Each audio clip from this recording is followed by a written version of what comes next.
बिस्मिल्लाहिर्रहमानिर्रहीम। नहजुल बलागा से इक्तिबास, हिस्सा सोम, हुक्मो मवाइज। तर्जमा मुफ्ती जाफिर हुसैन। हिकमत नंबर 150। पंदो मोइज़त। एक शख्स ने आप अलैहिस्सलाम से पंदो मोइज़त की दरख्वास्त की तो फरमाया, तुमको उन लोगों में से ना होना चाहिए कि जो अमल के बगैर हुस्ने अंजाम की उम्मीद रखते हैं और उम्मीदें बढ़ाकर तौबा को ताखीर में डाल देते हैं, जो दुनिया के बारे में जाहिदों की सी बातें करते हैं मगर उनके आमाल दुनिया तलबों के से होते हैं। अगर दुनिया उन्हें मिले तो वो सेर नहीं होते और अगर ना मिले तो कनात नहीं करते। जो उन्हें मिला है उस पर शुक्र से कासिर रहते हैं और जो बच रहा उसके इजाफे के ख्वाहिशमंद रहते हैं। दूसरों को मना करते हैं और खुद बाज नहीं आते। नेकों को दोस्त रखते हैं मगर उनके से आमाल नहीं करते और गुनाहगारों से नफरत व अनाद रखते हैं हालांकि वो खुद उन्हीं में दाखिल हैं। अपने गुनाहों की कसरत के बायस मौत को बुरा समझते हैं मगर जिन गुनाहों की वजह से मौत को नापसंद करते हैं उन्हीं पर कायम हैं। अगर बीमार पड़ते हैं तो पशेमान होते हैं और तंदुरुस्त होते हैं तो मुतमईन होकर खेल कूद में पड़ जाते हैं।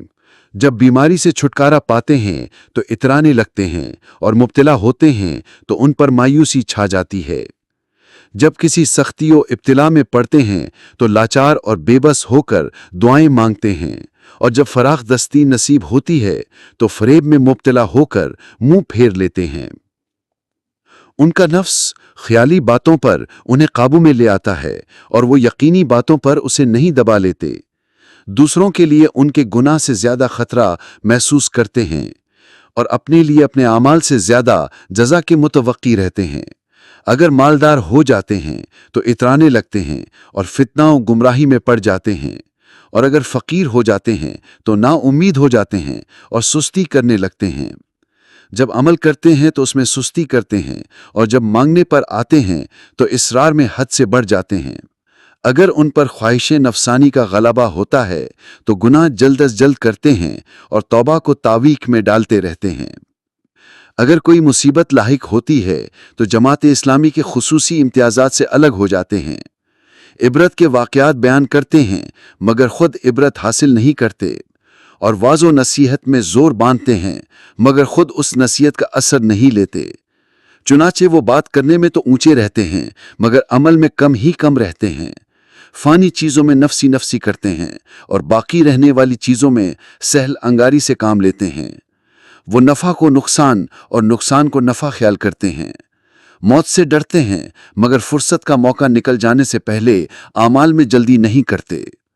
दूसरों के ऐसे गुनाह को बहुत बड़ा समझते हैं जिसे बड़े गुनाह को खुद अपने लिए छोटा ख्याल करते हैं और अपनी ऐसी इताअत को ज़्यादा समझते हैं जिसे दूसरे से कम समझते हैं। लिहाजा वो लोगों पर मोतरज़ होते हैं और अपने नफ्स की चिकनी चुपड़ी बातों से तारीफ करते हैं। दौलतमंदों के साथ तरब व नशात में मशगूल रहना उन्हें गरीबों के साथ महफिल ज़िक्र में शिरकत से ज़्यादा पसंद है। अपने हक में दूसरे के खिलाफ हुक्म लगाते हैं लेकिन कभी ये नहीं करते कि दूसरे के हक में अपने खिलाफ हुक्म लगाएं। औरों को हिदायत करते हैं और अपने को गुमराही की राह पर लगाते हैं।